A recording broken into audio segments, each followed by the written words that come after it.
सी town की बिल्ली सिमरन जैन और मैं आपके लिए लेकर आई हूँ बॉलीवुड से जुड़ी चटपटी कहानी, किस्से, रूमर्स और मसालेदार गपशप। आज के इस खास सेगमेंट में हम बात करेंगे 50वें दशक की बॉलीवुड की एक ऐसी अमर प्रेम कहानी के बारे में जिसका जिक्र अगर आज भी होता है तो लोगों की आंखें नम हो जाती है। एक ऐसी अमर प्रेम कहानी जिसमें प्यार तो था लेकिन एक दूसरे का साथ नहीं था। एक ऐसी अमर प्रेम कहानी जिसमें जीवन के आखिरी दिनों तक एक दूसरे के लिए प्यार खत्म नहीं हुआ। हम बात करें बॉलीवुड के उन दो दिग्गज एक्टर्स की जिन्होंने फिल्म मुगले आजम में एक साथ काम करके दर्शकों के दिलों में अपनी एक अलग जगह हासिल की थी और जिन्होंने अपनी दमदार एक्टिंग से फिल्म के इतिहास की सबसे ऊंचे पायदान वाली फिल्म बना दी थी। जी हाँ, हम बात करें दिलीप कुमार और मधुबाला की, जिनकी प्रेम कहानी के किस्से उस दौरान जोरों शोरों से बॉलीवुड के गलियारों में उड़ते हुए नजर आते थे। दरअसल इन दोनों की प्रेम कहानी साल 1951 में आई फिल्म तराना से शुरू हुई थी, जहां दोनों ने पहली बार एक दूसरे के साथ काम किया था। फिल्म तराना की सेट पर दोनों एक दूसरे को पहली ही नजर में अपना दिल दे बैठे थे।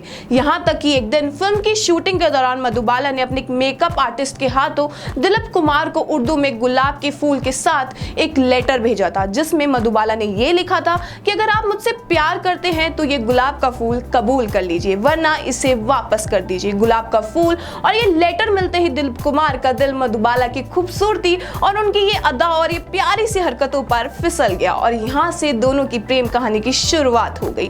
जहाँ ऑन स्क्रीन दोनों की प्रेम कहानी दर्शकों का दिल जीत रही थी, वहीं इनकी ऑफ स्क्रीन जोड़ी ने भी बॉलीवुड में तबाही मचा रखी थी। हर कोई इनकी प्रेम कहानी के बारे में बात करते हुए नजर आता था। दोनों भी अपने इस रिश्ते को आगे बढ़ाना चाहते थे और एक दूसरे से शादी करना चाहते थे। दिलीप कुमार मधुबाला से शादी करने के लिए इतने उतावले थे कि उन्होंने एक दिन अपनी बहन को मधुबाला के घर उनके परिवार वालों से दोनों के शादी के लिए बात करने के लिए भेज दिया था और अपनी बहन से यह कहा था कि अगर मधुबाला के घर वाले इस शादी के लिए तैयार हो जाएंगे तो वो उनसे 7 दिनों के अंदर अंदर शादी कर लेंगे। लेकिन दिलीप कुमार के अरमान पूरी तरह से तब खाक में मिल गए जब मधुबाला के पिता अताउल्ला खान ने इस रिश्ते से साफ मना कर दिया था। हालांकि दिलीप कुमार उनके मना करने के बाद भी पीछे नहीं हटे थे। वो अब भी मधुबाला से शादी करना चाहते थे, इसलिए उन्होंने एक दिन मधुबाला से कहा कि वो अब भी उनसे शादी करना चाहते हैं, लेकिन वो उनसे शादी इसी शर्त पर करेंगे जब मधुबाला अपने पिता से सारे रिलेशंस खत्म कर देंगी। मधुबाला ये शर्त सुनकर बिल्कुल शॉक हो गई थी, क्योंकि ना तो वो दिलीप कुमार को खोना चाहती थी और ना ही अपने पिता को, इसलिए उन्होंने दिलीप कुमार को कोई जवाब ना देना ही बेहतर समझा।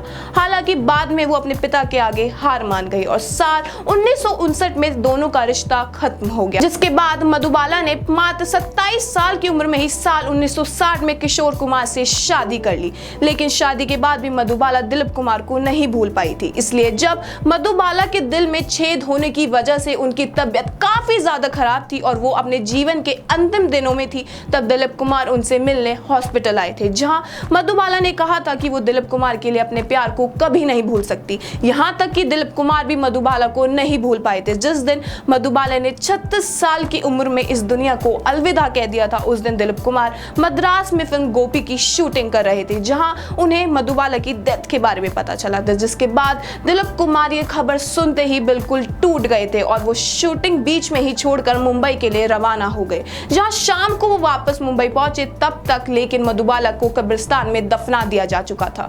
दिलीप कुमार भले ही उनकी आखिरी झलक नहीं देख सके थे, लेकिन वो फिर भी सीधे कब्रिस्तान गए और काफी देर तक मधुबाला की कब्र के पास खड़े रहे और उनके साथ बिताए गए लम्हों को याद करने लगे। सच में दोनों की ये प्रेम कहानी अमर है। भले ही इस प्रेम कहानी में दोनों का साथ सिर्फ 9 सालों तक का था, लेकिन दोनों के दिलों में एक दूसरे के लिए प्यार उसके बाद भी खत्म नहीं हुआ था। बता दे दिलीप कुमार और मधुबाला दोनों एक साथ फिल्म तराना, अमर, संगदिल, मुगले आजम जैसी बड़ी फिल्मों में एक साथ काम कर चुके हैं और अपनी दमदार एक्टिंग और केमिस्ट्री से लोगों के दिलों में अपनी एक अलग जगह हासिल कर चुके हैं। तो ये थी आज की कहानी फिल्मी दुनिया और उनसे जुड़े सितारों की। आपको ये कहानी कैसी लगी वो हमें कमेंट सेक्शन में कमेंट करके जरूर बताएं।